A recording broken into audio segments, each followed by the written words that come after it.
Hello, स्वागत है आप सबों का ट्रिलॉजी क्लासेस में। और आज की क्लास में हम लोग जो है एक नए टॉपिक का शुरुआत करेंगे, जो क्या है इलेक्ट्रिक डाइपोल, मतलब वैद्युत द्विध्रुव, है कि नहीं।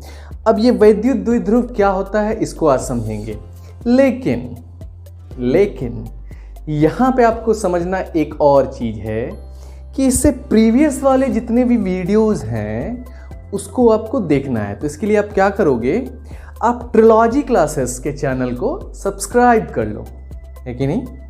और ट्रिलॉजी क्लासेस के चैनल को सब्सक्राइब करने के बाद आप जाओगे प्लेलिस्ट में, और प्लेलिस्ट में हर एक चैप्टर का वीडियोस अरेंज्ड है।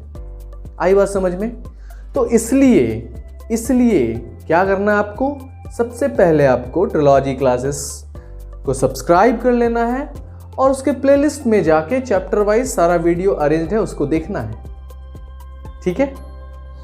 तो आज के क्लास में हम लोग डिस्कस करने जा रहे हैं एक नए टॉपिक का, जिसको कहते हैं इलेक्ट्रिक डाइपोल, और इसी को कहते हैं हिंदी में वैद्युत द्विध्रुव। आई बात समझ में। तो इलेक्ट्रिक डाइपोल या फिर वैद्युत द्विध्रुव क्या होता है, सोच ही रहे होगे, है कि नहीं। तो सोचो, मैंने क्या कहा, इलेक्ट्रिक डाइपोल। अब इलेक्ट्रिक मतलब होता ही वैद्युत है, और डाइपोल, डाई मतलब दो, टू, और पोल मतलब ध्रुव। तो दो चार्ज वाला ध्रुव, तो वैद्युत द्विध्रुव, इसी को क्या कहते हैं, इलेक्ट्रिक डाइपोल। तो इलेक्ट्रिक डाइपोल क्या होता है, तो इलेक्ट्रिक डाइपोल में दो चार्ज होते हैं, एक पॉजिटिव चार्ज और एक नेगेटिव चार्ज। आई बात समझ में। और ये पॉजिटिव चार्ज और नेगेटिव चार्ज का मैग्नीट्यूड मतलब परिमाण एक समान होता है। कहने का मतलब ये कि अगर एक चार्ज +2 कूलम्ब है तो दूसरा चार्ज -2 कूलम्ब होगा।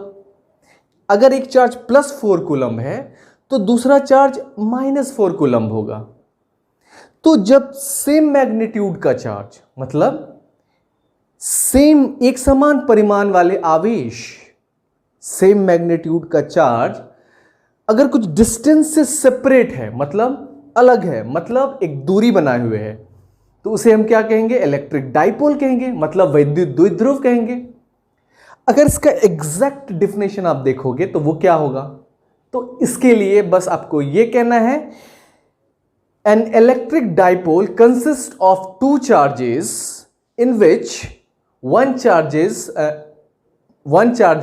has positive charge and another charge has negative charge. Or in the simple words, you can just state the definition as two charges of equal magnitude and opposite nature are separated by distance 2a is known as electric dipole. कहने का मतलब ये कि जब दो charge, मतलब एक तो चार्ज +q, तो जब दो आवेश +q और -q सेपरेट होगा डिस्टेंस कितने से, 2a से। कितने डिस्टेंस से, 2a से। तो ये इलेक्ट्रिक डाइपोल जो है, इस इलेक्ट्रिक डाइपोल में क्या होगा, अगर ये चार्ज +2 कूलम्ब का है तो ये चार्ज -2 कूलम्ब का होगा, ठीक है। तो जब दो चार्ज इक्वल मैग्नीट्यूड का लेकिन अपोजिट नेचर का सेपरेटेड हो 2a डिस्टेंस से, तो इसी को हम लोग क्या कहते हैं, इलेक्ट्रिक डाइपोल, मतलब वैद्युत द्विध्रुव। आई बात समझ में। अब ये जो इलेक्ट्रिक डाइपोल है ना, this electric dipole has electric dipole moment. अब ये क्या कह दिया मैंने, तो मतलब कहने का मतलब ये है कि जो ये इलेक्ट्रिक डाइपोल है, वैद्युत द्विध्रुव है, इसमें होगा इलेक्ट्रिक डाइपोल मोमेंट, जिसको हिंदी में कहते हैं वैद्युत द्विध्रुव आघूर्ण। अब ये क्यों होता है, जैसा कि मैंने आपको शुरुआत क्लासेस में बताया था कि हर एक मैटर, हर एक पदार्थ जो बना होता है वो किससे बना होता है, एक एटम से। तो एटम्स के अंदर भी क्या होता है, पॉजिटिव चार्ज और नेगेटिव चार्ज होता है कि नहीं। तो जब एक एटम्स में पॉजिटिव चार्ज और इसके साथ साथ निगेटिव चार्ज एक दूसरे पे कॉन्साइड करता है, ठीक है, तो उसमें इलेक्ट्रिक डाइपोल नहीं होता है। लेकिन बहुत सारे मॉलिक्यूल्स में जैसे H2O वाटर, O2 ऑक्सीजन, है कि नहीं, ये सारा जो मॉलिक्यूल्स है इसमें क्या होता है, इसका जो पॉजिटिव चार्ज मतलब प्लस चार्ज और जो ये निगेटिव चार्ज होता है ये सेपरेट हो जाता है 2a डिस्टेंस से, ठीक है।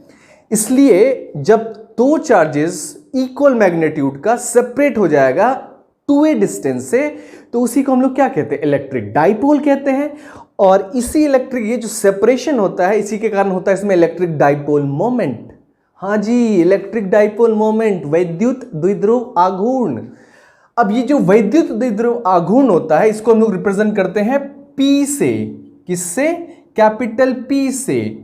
और ये क्या होता है वैद्युत द्विध्रुव आघूर्ण, तो ये होता है product of the magnitude of one of the charges, मतलब इसमें से एक चार्ज का मैग्नीट्यूड ले लोगे जो कि Q है, इसमें प्लस माइनस नहीं लगाना है क्योंकि मैग्नीट्यूड लेना है हमें, ठीक है, परिमाण लेना है हमें, और multiplied by how much, the distance between this two charges, that is 2a। Got it?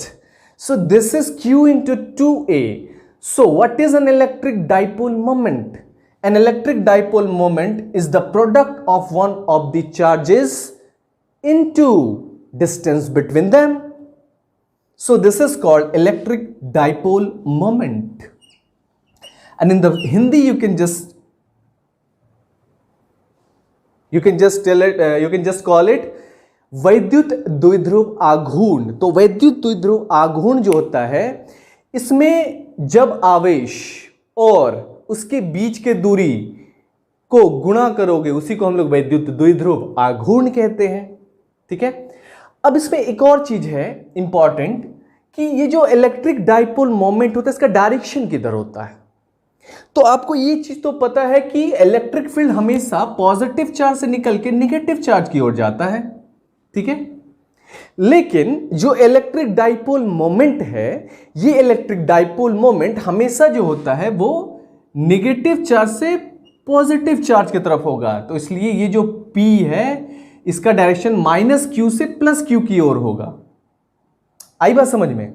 तो इसलिए जो आपका इलेक्ट्रिक डाइपोल मोमेंट है वो हमेशा इलेक्ट्रिक फील्ड के अपोजिट होता है। क्या होता है? अपोजिट होता है। तो इसलिए जो एंगल उसके बीच बनता है 180 डिग्री का बनता है, 180 डिग्री का बनता है।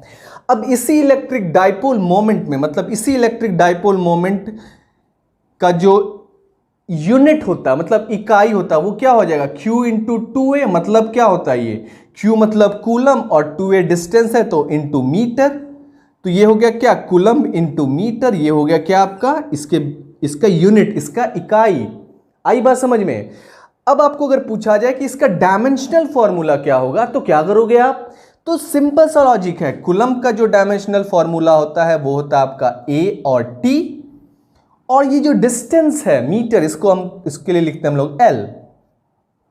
तो इसलिए इसका जो डायमेंशनल फॉर्मूला हो जाएगा, इसको आप बेसिकली क्या कैसे लिख सकते हैं, तो MLT के फॉर्म में, M तो है नहीं तो 0 डाल दो, L 1 है तो उसमें L1 डाल दो, और T 1 है तो T1 डाल दो, और a टू द पावर 1 डाल दो। तो m0 l पे power 1, t to the power 1, a to the power 1। So this is the dimensional formula of electric dipole moment, जिसको हिंदी में कहते हैं विमीय सूत्र। तो ये वैद्युत द्विध्रुव आघूर्ण का विमीय सूत्र है। हाई बात समझ में? तो यहां तक क्लियर है हम लोग? तो इलेक्ट्रिक डाइपोल क्या होता है, मतलब वैद्युत द्विध्रुव क्या होता है, और उसके कारण इलेक्ट्रिक डाइपोल मोमेंट क्या होता है, मतलब वैद्युत द्विध्रुव आघूर्ण क्या होता है, और उस वैद्युत द्विध्रुव आघूर्ण का यूनिट क्या होता है, मतलब इकाई क्या होता है, और इसका डायमेंशनल फॉर्मूला क्या होता है। इसको आप अपने नोटबुक में लिख लो, ठीक है। तो फिर नेक्स्ट क्लास में हम लोग देखेंगे इसी इलेक्ट्रिक डाइपोल के कारण एक्सियल लाइन पे और इक्वेटोरियल लाइन पे इलेक्ट्रिक फील्ड क्या होता है, ठीक है। अब ये एक्सियल लाइन मतलब अगर आप ले लोगे x एक्सिस और y एक्सिस, तो जब भी आपको इलेक्ट्रिक फील्ड जो है इस x एक्सिस पे करना होगा तो उसको कहते हैं एक्सियल लाइन, मतलब इस एक्सिस पे। तो मान लो यहां पे इलेक्ट्रिक फील्ड निकालना है, यहां पे आपका प्लस है, यहां पे आपका माइनस है, तो इस डाइपोल के कारण यहां पे इलेक्ट्रिक फील्ड निकालना, तो इसको कहते हैं एक्सियल लाइन, मतलब अक्ष बिंदु। क्या कहते हैं इसको? एक्सियल लाइन, अक्ष बिंदु। ठीक है। और अगर इस डाइपोल के कारण इस वाई एक्सिस पे निकालना है तो इसको कहते हैं हम लोग क्या? इक्वेटोरियल लाइन, इक्वेटोरियल पॉइंट, जिसको हम लोग विषुवतीय बिंदु कहते हैं। ठीक है। तो इसको हम लोग आने वाले क्लासेस में देखेंगे। तो आज के लिए बस इतना ही। बस आपको क्या करना है, हमारे YouTube चैनल को सब्सक्राइब कर लो और प्लेलिस्ट में जाके सारा वीडियो इससे प्रीवियस वाला उसको देखते हो, तब जाके ये आपका एक कंप्लीट नोट्स बन जाएगा। और इसमें मैंने सारा रियल लाइफ एग्जांपल, इसमें विजुअलाइजेशन, वो सारा चीज़ मैंने बताया है। तो होप कि आपको ये चीज़ बहुत अच्छे से समझ में आएगा। और सारा डेरिवेशन मैं इसको करता जा रहा हूँ, तो आपको एक एक कहीं भी कुछ इधर उधर भटकने की जरूरत नहीं है और ज़रूरत से ज़्यादा आपको पढ़ना भी नहीं है। क्यों? क्योंकि बहुत बच्चे को लगता है कोई टीचर अगर 2 इक्वेशन ज़्यादा लिखा दे तो वो अच्छा ये हो जाता है, वहाँ पे ज़्यादा भीड़ लग जाती है। ऐसा मत करो यार। जितना एनसीईआरटी का जितना सिलेबस है उसको स्ट्रिक्टली फॉलो करो। ज़्यादा जब आप जेईई नीट के एग्ज़ाम के लिए जाते हो, जब हाई लेवल के एग्ज़ाम के लिए जाते हो, तब आपको रिक्वायरमेंट होता है ज़्यादा पढ़ने का। ठीक है। अभी 12th में आया हो तो बस जो एनसीईआरटी है उसको स्ट्रिक्टली जो है आप उसको फॉलो करो। तो मेरा जो ये पैटर्न है ये एनसीईआरटी के बेस्ट पे है, तो आपको कहीं नोट्स के लिए भटकना नहीं है। सारा डेरिवेशन, सारा डिफिनेशन, एक एक चीज़ जो है आपको इस वीडियो प्लेलिस्ट में मिल जाएगा। साथ में आपको टेलीग्राम चैनल पे सारा PDF नोट्स मिल जाएगा। साथ में आपको अगर लाइव क्लास ज्वाइन कर सकते हो तो आप हमारे टीचमेंट ऐप को भी ज्वाइन कर सकते हो। और यूट्यूब लाइव भी आपका कुछ दिन में शुरुआत होने वाला है। ठीक है। तो फिर से आपको कहीं भी भटकने की जरूरत नहीं पड़ेगी। ठीक है। तो जितना आपको रिक्वायरमेंट है 12th में पढ़ने का, बस उतना ही है। तो स्पेशली जो CBSE और BSEB वाले स्टूडेंट है उसके लिए स्पेशली ये सारा चीज़ डिज़ाइन है, उसके सिलेबस के अकॉर्डिंग सब कुछ चल रहा है। तो इसमें सारा प्रीवियस ईयर पेपर का सारा एनालिसिस इन्वॉल्व है, तो आपको कहीं भी भटकने की जरूरत नहीं पड़ेगी। ठीक है। तो चलिए इसी तरह से आप पढ़ते रहिए और मेहनत करते रहिए और बोर्ड्स में अच्छे नंबर लाइए, अच्छे नंबरों से पास कीजिए। ये मेरी आपके लिए शुभकामना है। तो मिलते हैं आपसे नेक्स्ट क्लास में। Bye bye.